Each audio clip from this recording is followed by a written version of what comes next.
Welcome to Massive Beers. My name is Matt. We do the beer stuff here, and yeah, courtesy of our friend Cameron. This is 1840 Brewing. This is A Hill to Die On. This is their India Pale Lager.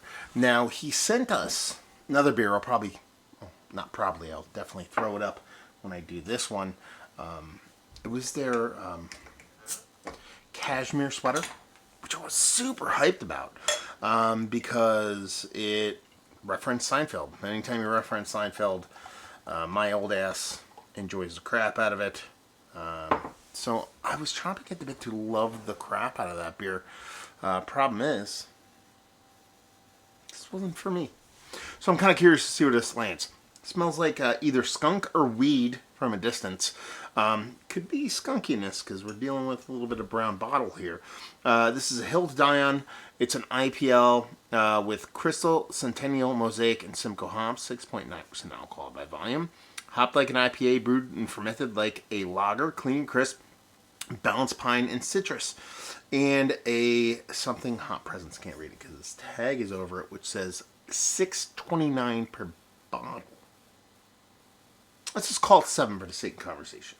I don't know if there's taxes out where he lives. This was bottled 1/6/23. I think there might be a correction. Go back, watch my unboxing. There isn't a correction. It was actually bottled way sooner than that. $6.29, 7, 14, $28 a 4-pack. That's insane, insane. I like the bottle shape. I like the whole design and stuff like that. Skunky weediness. I'm really curious to see if this thing has just, I don't know. Looks old school IPA wise, but IPL wise, lager wise, you expect a bit of clarity there.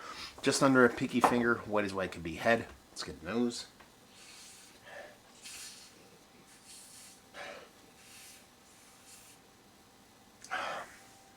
Yeah, it's very much like a danky, ranky weediness with a little bit of soft sweetness, nothing too crazy. But again, I think there might be some light struck and adding to that skunky weediness to this. So definitely kind of West Coasty leaning. It comes off very much clean and crisp as far as a malt presence, as far as like an IPL should. We're just going to dive in. Cheers, y'all.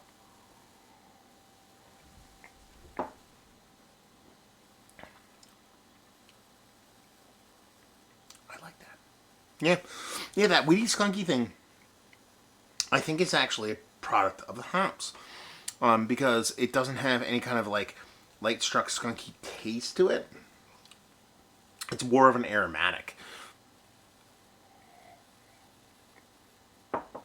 Absolutely comes off as an IPL. Because it is super snappy and squeaky clean on a drinkability standpoint. You get a nice resonance kind of back end on it. And there is a kind of, I would say, maybe a skosh undersweetness to something. You know, it's not huge in ABV, 7%, but it's definitely not sweet by any stretch of imagination, which I really, really do dig. Sweet enough to balance with that bitterness, to balance with that kind of ranky-nankiness. But this is a really, really tasty beer, really tasty IPL. And really kind of like a surprise based off of the other beer I had, because that one was just the way the hops kind of came off and how kind of just go watch the review. You know, you'll understand better when you watch that. It kind of lacked a little bit of kind of passion, or a little bit of not passion, precision. That'd probably be a better word, whereas this one's kind of the exact opposite of it. Sure, you're not looking for a murky turbid hazy here. Murky turbid. I think I messed some of those words up. But what you're getting here is just a really well done, tight, taut IPL lager base with this nice ranky-danky resonance. Maybe a hair light struck kind of bottle, but I think it kind of adds to the beer and ends up being fun.